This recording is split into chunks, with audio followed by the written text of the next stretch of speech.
everyone, welcome back. I am just Shani, and today we're gonna be watching, you guessed it, horror stories. I know y'all been waiting for this, so I know you're excited. Here we go. I had to take a break, honey, because after I heard that voice, I got scared. So let's just dive in. Don't forget to subscribe, like this video, and ring that bell so you'll be notified every time I post a new video. Y'all see the new shirt? Y'all peep the new shirt? Curve like that. Curve like that, honey. Yes, let's go in. Today I'm going to tell you the story of a witch named Harriet Bogs. So it's the 1900s and her story takes us back to the small town of Whispering Pines. Now Whispering Pines is a relatively close-knit community, agricultural, small town, and generally speaking, the town looks out for each other. Now one important thing to note about this town is that it sits on a relatively large creek bed. Now, up the creek about 3 miles as the crow flies is a town called Taylor Creek. Now at this point in time, Taylor Creek was still really underdeveloped. It was heavily wooded, lots of wildlife running around, and not a place you'd want to be caught by yourself, especially after dark.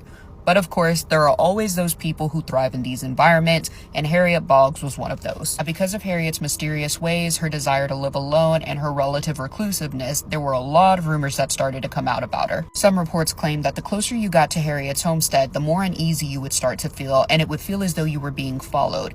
In fact, there are other reports that claim seeing cats all over the woods staring at them as though they were being watched. Other accounts would claim that as they got closer to Harriet's house, they would start seeing mysterious fireballs on top of the water. Now, of course, this could have just been methane gas. This is a very natural phenomenon, but people said it happened more than it should have, and it was reported being seen quite a bit. In addition to this, these fireballs appeared to move at will, as though warning whoever was coming nearer to stay away from Harriet's house. The closer they got, the bigger it would grow. Again, not sure how true it is, but it is a little weird. Other reports include seeing statues in the woods like the one behind me, or hearing an ever-present humming or singing, although there was no one around for miles. Now, as these events started to get more common, these tales started to flow out of Taylor Creek, where Harriet lived, and into the towns around her. So as these tales started to spread, Harriet became a figure of folklore more than anything. Parents would use her stories to get their children to behave, stay out of the woods, listen, but it also became kind of a good campfire tale to tell as well. That was until the flood, though. Now, this was an unprecedented flood, unpredictable, once-in-a-lifetime event. In fact, a once-in-a-100-year event. But because they couldn't justify anything causing this level of devastation and catastrophe, such as living below the water table, they determined that it was only one thing and one thing only: witchcraft. In fact, it wasn't just any old witchcraft, it was Harriet Bogs. And what made it even worse was the fact that the flood didn't just bring devastation, it brought mosquitoes, and mosquitoes brought their own special gift, and that was yellow fever. And as the town started getting sick, people started dying, and of course that made people even more upset. Then to put the cherry on all of the chaos is the fact that the town's only doctor, Dr. Beauregard Jackson, passed away due to the fever, and this left the village utterly devastated. And of course, because this place was utterly devastated, they had suffered extreme loss, they needed a scapegoat. Now, this is where the story takes a dark turn, because in their grief, the men of the town decided that somebody needed to pay, and that somebody was Harriet Bogs. So they decided that they were going to go and get her and string her up. Now, it would be a courtesy if she even made it to the gallows, but we know that wasn't going to happen. But anyways, the men decided they would pursue Harriet, but there was something that stopped them. And that something was the fact that it was getting dark. Now, according to these men, Harriet had dominion over the dark, and it wouldn't be wise to meet somebody in their element. So they decided they would wait until morning, and then they would go and find Harriet and make her face justice. Now, all that night, the men waited up, anticipating their chance for justice. But they weren't alone. There were howls and cackles outside of the window, cats, weird figures. Everything seemed to be surrounding the town, just a feeling of utter darkness. Now, morning finally came for the men, and as they prepared to go out and exact their revenge, they noticed that there was a black cauldron in the middle of their town square. And as they got closer to it, they noticed there was a note on it that said, "Drink me." Now, of course, nobody wants to drink mysterious liquid from a mysterious cauldron, but desperate times call for desperate measures. So they called every member of the town out, and everybody got a spoonful, and as they were drinking it, they noticed there was a change in the weather. Previously murky and kind of muggy outside, the sky cleared and there was bright sun. So on this very cloudy day, the men called a town meeting, and everyone in the town came out to see what they wanted to talk about. And of course, as they got there, they noticed the cauldron as well. Now, the men instructed them to do one thing, and that was take a drink. So everybody passed the ladle around. Don't worry about any other viruses, just drink the juice. And everybody in the town did so. And miraculously, as they all started to pass the ladle around, the sun started to come. Again, these people had just experienced some massive storms and flooding, so the weather was still pretty bad for them. But like I said, as they started to pass the ladle, The sun came out, things appeared to cool off just a little bit, and you could feel the overall mood in the town just get a little bit lighter. Even better, in a few days, people miraculously started to recover. They gave this juice to everybody in the town who could drink it, and if they couldn't drink it, they would just pour it down their throat. So the nurses at this point were pretty happy. Again, they had even lost their doctors, so things were really starting to look up for this town. Now at this point, because the men were pretty satisfied with what had happened with the cauldron, they decided they wanted to go and thank. Again, the magic that they accused her of using to kill the town's people and cause the flood was now magic they were happy to have around them and magic they were thankful for. And they weren't crazy, and I will say, given the time, this was a pretty decent move on their end to thank her as opposed to... So the men set out to go find Harriet and give her a sincere thank you. But the funny thing is, as they approached where her house was supposed to be, there was a message on an old tree stump that had fallen. And as they approached the note, the men decided it was probably best to go ahead and turn around. And so they did so. And sadly, Harriet never got their thank you. But that's because on the parchment note they found tacked to the stump, it said, "Don't come looking again." And so they never did. But anyways, let me know if you've heard the story of Harriet Bogs before, and if you would have helped the town or let them perish. And if you can name the work that I'm referencing in this video, you get some cool points. I've never heard of that story. But I tell you, the Harriets in our history are just, we got some good Harriets in our history, honey. So I've never heard that story, but comment below if you have, and if you believe in the story, and if you think Harriet was a witch or not. Have you ever had that feeling, that super weird feeling, like you already lived a certain event, and while it's happening, you're like remembering it happened already? And while it's happening, you're kind of like, what? Like, didn't this happen already? This actually happened to me the other day, and I was so creeped out, but it has happened to me like many times, and I can't really explain what it is. I was having dinner with my family, and everything looked like just like in a dream. Like the things that they said, the things that we ate, it just seemed like if I already lived that already. What if when we die, we just keep reliving the same things over and over? Because what else would explain those type of feelings? If you believe in parallel realities, well, that other versions of you exist. What if the versions of ourselves go through that shit too, and then we go through it, and because we go through it so many times, we just end up remembering shit? When those things are happening to me, I just freeze, and I have to look around to see if it's real, to see if I'm not in a dream. Because when I was in elementary school, the same shit happened to me. It was like a day at school, and then my friends were saying something, and I was like, I already lived this. So what could it be? This is so fucking weird, and I get so creeped out every time this fucking happens to me. Yes, that happens. It's called deja vu. I think we've all experienced that. And I just feel like it's just all... we're supposed to be at the right time, like everything's in order and everything's going as a chord. That's how I feel about deja vu. Like if it's a thing with parallels, all the parallels are aligning together. Like this was meant to happen. What you're experiencing has already happened, and it's just meant to happen. Like it already happened before. So that's how I think that is. I think that's what deja vu is. The other day, you guys, I freaking lucid dreamed, and I was in my room, and I got up and I was about to open the door, and I was just like, no, I'm gonna go back to sleep. I should have opened the door so I knew it was real. Shut up. But yeah, do y'all experience deja vu? If you love scary stories, you're going to love this, because this is one that's actually scared me, and it takes a lot to scare me nowadays. I'm listening to a podcast, Right on Shook. It's so good. You guys have got to go check it out. But anyway, I had this guy on there that's like typically like a skeptic. He said he's never really believed in ghosts or anything like that. Well, he moves to a new city with his wife and their daughter that's just 2 years old. They move into this condo, and he is going to the police academy, and he said that his wife, every time he would come home, would be like, hey, I've been hearing like footsteps when you're not home, and the water running, lights turning on, stuff like that. He just kind of like blew it off. He didn't think anything of it really. And the 2-year-old starts like crying at night, will not sleep in her room. She's like crying out. They couldn't tell like that she was terrified. New parents, they just thought that she was upset or something, so they end up putting her in the bed with them every night. So one night he was at the police academy. He got home. He normally got home around 10:30, and he said that he would always watch TV to kind of like wind down, and he would always watch TV in the dark. Well, he ended up falling asleep on the couch. Woke up and all the lights were on, which he thought was weird, but he thought maybe like the wife came downstairs or something while he was asleep. Anyway, so he goes upstairs. He's trying to get like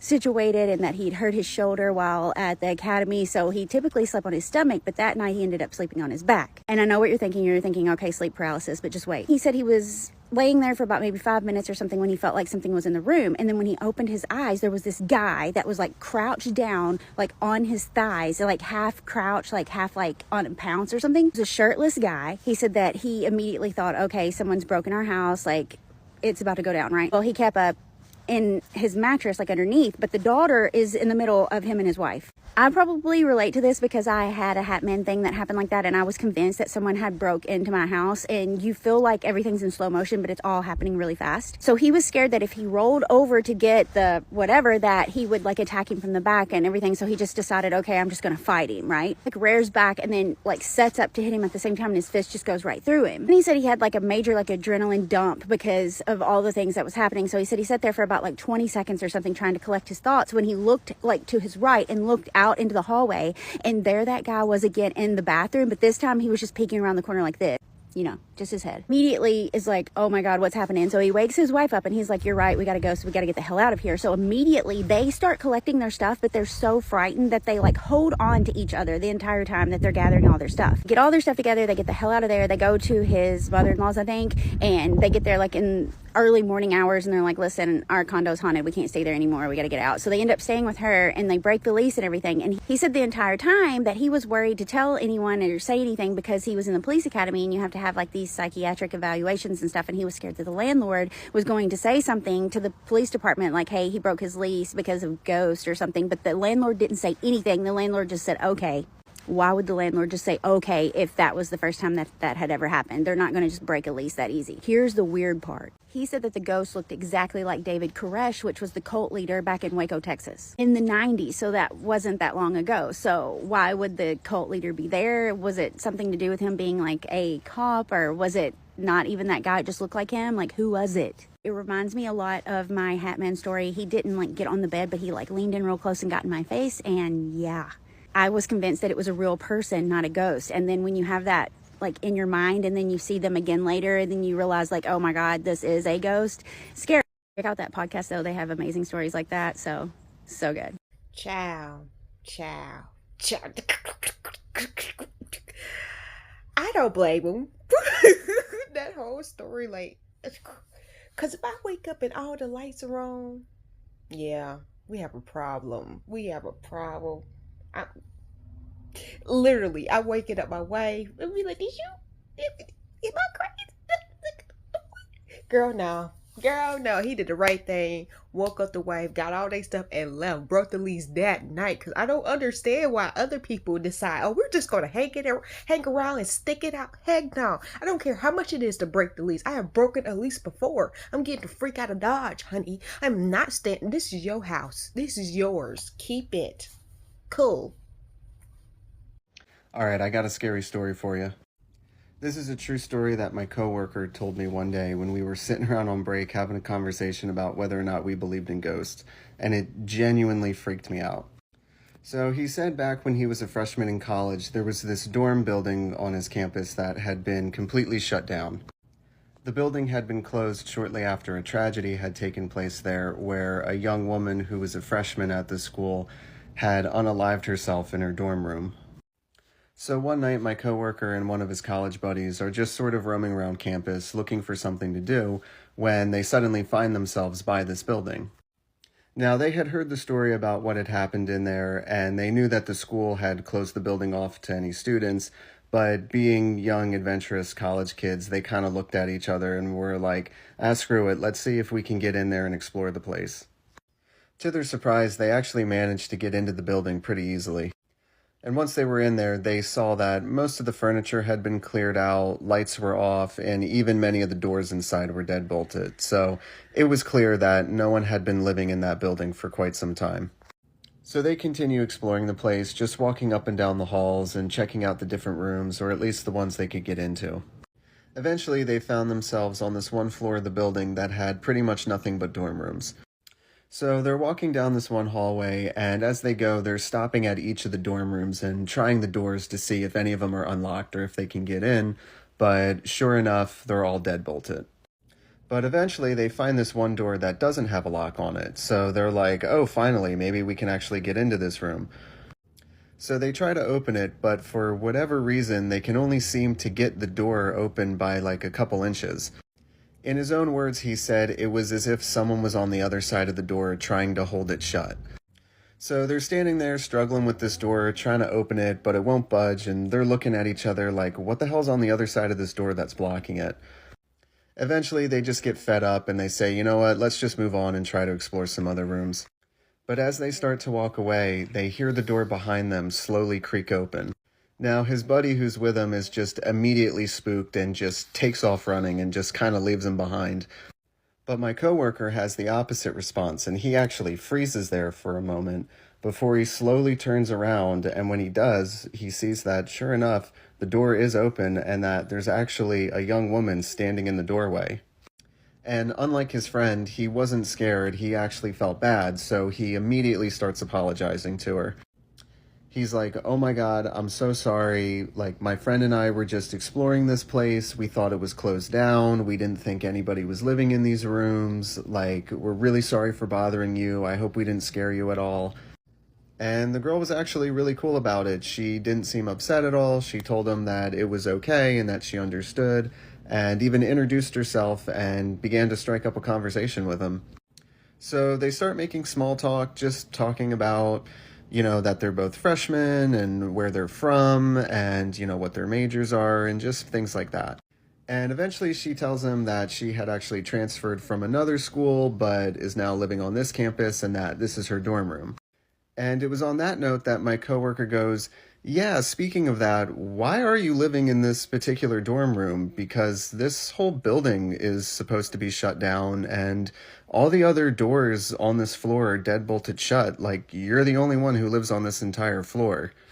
And he said she was just very sort of nonchalant about it and kind of just looked at him and went, oh, really? Well, I don't know. And basically just brushed it off like she didn't know what he was talking about.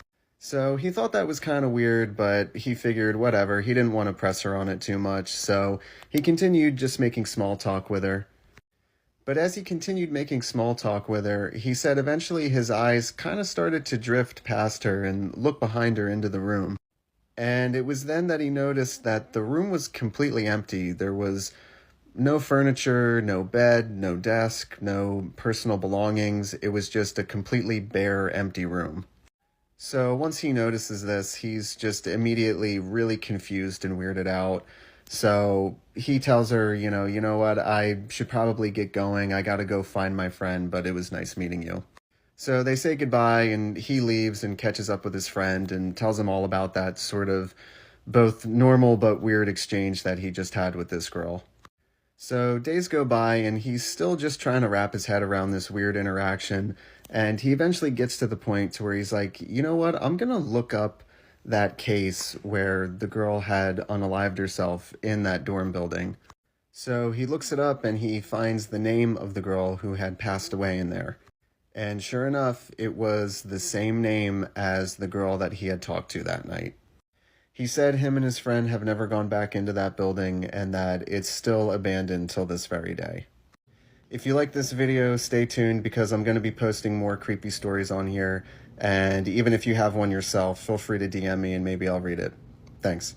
Ciao. At first, it sounded so familiar. It sounded like the story on my college campus where it's I don't know if it was a dorm, but it was the nursing hall because I went to a science nursing school. It was a nursing hall and people went there to, unalive themselves. So they just shut it down. So freshman year, we decided that we were going to go and investigate. And we got in it. Someone told us how to get in it. And me being a daredevil, like my freshman year, I was such a daredevil. I was just doing anything. Like, it was a bucket list. Y'all remember the freshman bucket list? And that was on it, but not really. So found a way to get into it. We climbed up the ladder on the side of the building. I don't know who did it. I know I wasn't the first, but someone climbed up, got in and unlocked and opened up the door from the inside to let us in. We went up in there and I wasn't scared at all because I didn't believe in ghosts then. I didn't know. TikTok wasn't around. Ghost stories wasn't really a thing. Like, there were ghost stories, but no one believed in ghosts back then. Like, young and naive and dumb and adventurous, I guess. And I was also trying to impress the girl. So yeah, anyway, went up in there, investigated. I don't really remember, but y'all remember I told the story before.